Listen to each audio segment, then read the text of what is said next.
And the most immediate thing we have to do is pass the extension of emergency unemployment compensation, because if our goal is to keep people in the labor market and move labor force participation up, one of the most important immediate things we can do is make sure that we pass that extension. All right, ladies and gentlemen, that sounds like the argument exactly backward, and that's the Labor Secretary, Thomas Perez. Joining us now is Kurt Mitman, Ph.D., Assistant Professor of Economic Studies at Stockholm University. Hello, Doctor. Hi, Steve. Welcome. You wrote a great piece for National Bureau of Economic Research, the impact of unemployment benefit extensions on employment, and you call it the 2014 employment miracle.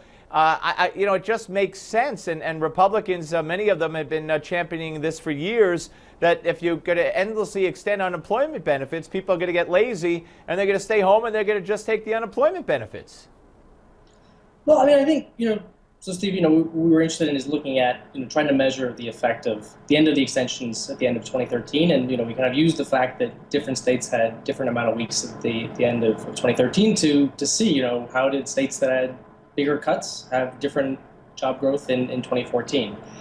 And, it's really not the story that we're telling is one about people being lazy and not going out and looking for work, but it's really about firms creating jobs and opening up vacancies. And the idea is that, when you extend these benefits for a long time, you decrease the size of the pie that a firm and a worker can share when they come together and create a job.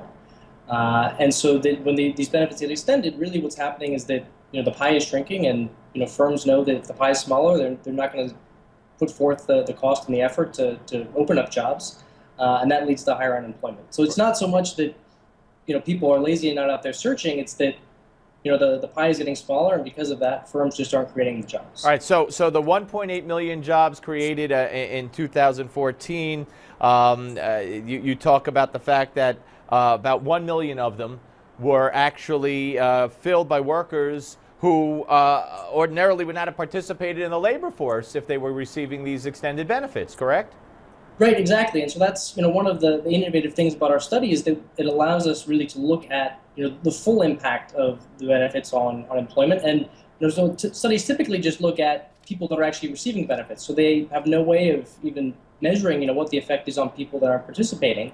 And so the idea is that when these benefits got cut, firms knew then that they could make more profits, and so they created all these jobs, and that encouraged people who weren't even looking to all of a sudden start looking again. It makes you wonder. It seems so like such a common sense approach and such a common sense outcome. How the Secretary of Labor could stand there and say basically, that you could expect the opposite if unemployment benefits were not extended. Obviously, it's been proven wrong, but that doesn't mean that Democrats and even the administration has changed their mind and would change their tune if they were asked to weigh in on the extension of unemployment benefits. It makes you wonder if politics trumps common sense and results. Yeah, but obviously it's a little bit beyond my expertise. I'm more an expert on the economics than the politics.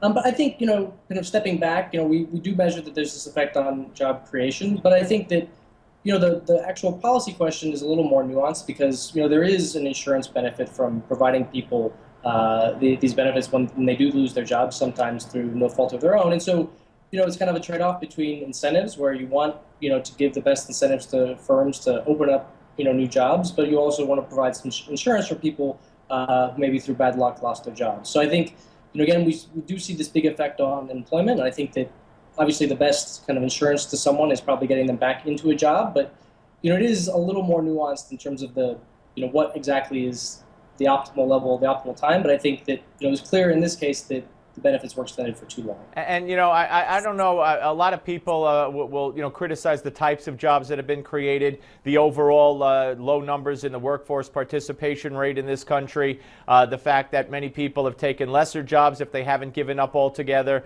less paying jobs, working two jobs, and wages haven't gone up. So just your overview in the last minute we have of where we're headed in this economy, do you believe?